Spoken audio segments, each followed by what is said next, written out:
नमस्कार दोस्तों, आज हम सुनेंगे सोमवार की व्रत कथा। प्राचीन काल की बात है। एक गांव में एक साहूकार रहता था। साहूकार बहुत धनी था, लेकिन उसकी कोई संतान नहीं थी। साहूकार अपने वंश को लेकर हमेशा चिंतित रहता था। साहूकार भगवान शिव को प्रसन्न करने के लिए सोमवार का व्रत रखता था और व्रत के दौरान भगवान शिव पार्वती की पूजा करता और शाम को शिवलिंग पर दीपक जलाता था। साहूकार की पूजा अर्चना को देखकर एक दिन माता पार्वती ने भगवान शिव से कहा, हे प्रभु, ये साहूकार आपका परम भक्त है। प्रति सोमवार को विधि विधान से आपकी पूजा करता है। मुझे लगता है कि आपको उसकी मनोकामना पूर्ण करनी चाहिए। शिवजी ने पार्वती जी की बात को सुनकर कहा, हे गौरी, ये संसार एक कर्म क्षेत्र है। जैसे एक किसान अपने खेत में बीज बोता है तो कुछ वक्त बाद उसे पेड़ मिलता है, उसी तरह इस संसार में आदमी जैसा कर्म करता है उसे उसका वैसा ही फल मिलता है।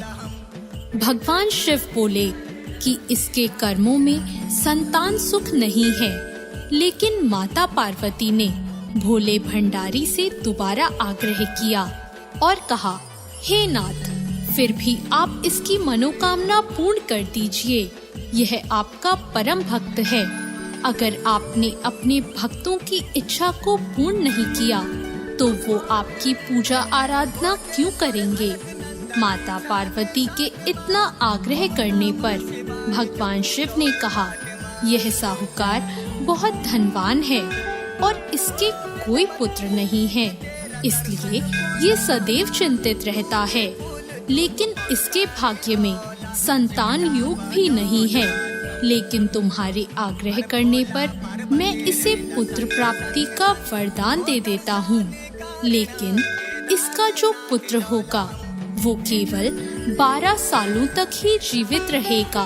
फिर एक रात्रि शिवजी ने साहूकार को स्वप्न में दर्शन दिए और कहा कि उसको जल्द ही पुत्र रत्न की प्राप्ति होगी, लेकिन उसका पुत्र दीर्घ आयु नहीं रहेगा, बल्कि केवल 12 वर्ष तक ही जीवित रह पाएगा। यह बात सुनकर साहूकार ना तो प्रसन्न हुआ और ना ज्यादा दुखी हुआ। साहूकार ने इस बात को सुनकर भी पूजा अर्चना जारी रखी और कुछ दिनों बाद साहूकार की पत्नी गर्भवती हो गई और उसने एक सुंदर बालक को जन्म दिया। बालक के जन्म से घर पर हर्षो उल्लास का माहौल था, लेकिन साहूकार खुश नहीं था, क्योंकि उसको पता था कि उसके बालक का यह जीवन केवल 12 वर्ष तक का ही है और उसने किसी को भी यह बात नहीं बताई थी। जब साहूकार का बालक 11 वर्ष का हुआ तो साहूकार की पत्नी ने कहा कि अब इसका विवाह कर देना चाहिए, लेकिन साहूकार ने मना कर दिया और उसे शिक्षा के लिए काशी भेज दिया। साहूकार ने बालक के मामा को बुलाया और पैसे देकर उन्हें बालक के साथ काशी जाने का आदेश दिया। फिर साहूकार ने मामा भांजे से कहा कि वह काशी जाते समय रास्ते में यज्ञ करते हुए और ब्राह्मणों को भोजन कराते हुए ही जाए। दोनों मामा भांजों ने ऐसा ही किया।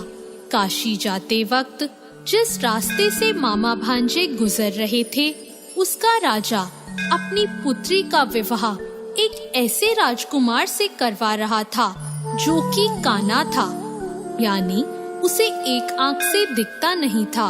दूल्हे का पिता इस बात से चिंतित था कि अगर दुल्हन पक्ष को यह पता चल गया कि दूल्हा काना है तो राजकुमारी विवाह के लिए मना कर देगी। इसलिए उसने जब साहूकार के पुत्र को देखा तो उसने सोचा कि मैं अपने बालक के स्थान पर तोरण के वक्त इस बालक को बिठा दूंगा और दुल्हन के पक्ष वालों को पता भी नहीं चलेगा। दूल्हे के पिता ने साहूकार के पुत्र को इस बात के लिए राजी किया। इस तरह साहूकार के उस लड़के ने दूल्हे के कपड़े पहने और घोड़ी पर चढ़कर तोरण की रस्म पूरी की। तोरण के बाद फेरों की जब बारी आई तो दूल्हे के पिता ने साहूकार के पुत्र से अनुरोध किया कि वह दुल्हन के साथ फेरे ले और जब विवाह संपन्न हो जाए तो यह बात किसी को ना बताए। मामा भी राजी हो गया और विवाह समारोह भी निपट गया और शादी संपन्न होने के बाद मामा भांजा काशी के लिए प्रस्थान कर गए। परंतु साहूकार के पुत्र ने दुल्हन के कपड़ों पर लिख दिया कि तुम्हारी शादी मुझसे हुई है, लेकिन जिसके साथ तुम जाओगी वह एक आंख वाला आदमी है और मैं काशी में शिक्षा ग्रहण करने जा रहा हूँ। जब राजकुमारी ने यह बात पढ़ी तो उसने राजकुमार के साथ जाने से इनकार कर दिया और अपने पिता से कहा, यह मेरा पति नहीं है, मेरा पति शिक्षा ग्रहण करने काशी गया है। जब सब जगह यह बात फैल गई तो मजबूरी में दूल्हे के पिता को सारी बात बतानी पड़ी और दुल्हन के पिता ने भी अपनी बेटी को भेजने से इनकार कर दिया। इधर मामा भांजे दोनों काशी पहुंच गए और बालक शिक्षा ग्रहण करने लगा और मामा ने यज्ञ कराना भी शुरू कर दिया। जब साहूकार का पुत्र 12 साल का हो गया तो एक दिन वो अपने मामा से बोला कि उसकी तबीयत ठीक नहीं है और वह सोने अंदर जा रहा है।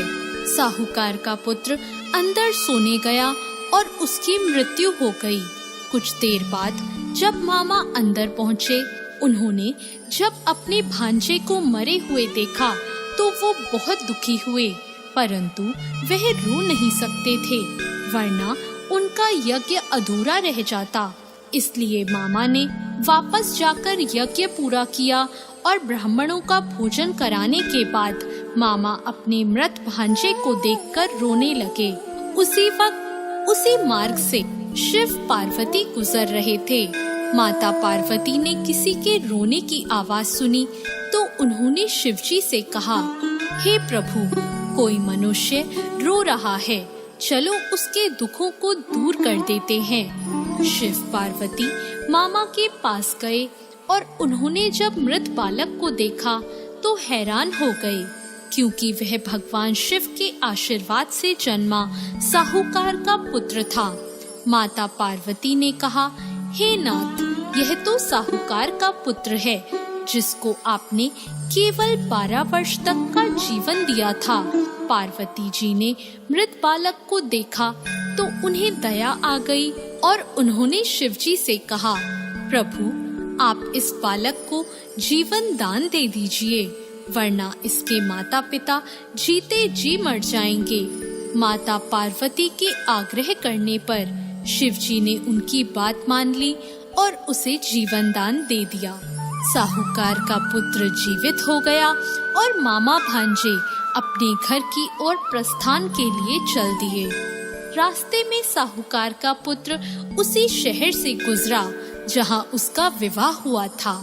दुल्हन के पिता ने बालक को पहचान लिया और मामा भांजों को लेकर अपने महल आ गए। दुल्हन के पिता ने एक समारोह किया और अपनी पुत्री को साहूकार के साथ भेज दिया। जब साहूकार का बालक अपने घर पहुंचा तो उसके माता पिता छत पर बैठे थे और सोच रहे थे कि अगर उनका पुत्र सही सलामत वापस नहीं लौटा तो वे दोनों भी इसी छत से कूदकर अपनी जान दे देंगे। पर उसी समय उसके मामा वहां आ गए और उन्होंने बताया कि उनका पुत्र जीवित है और विवाह करके वापस लौटा है।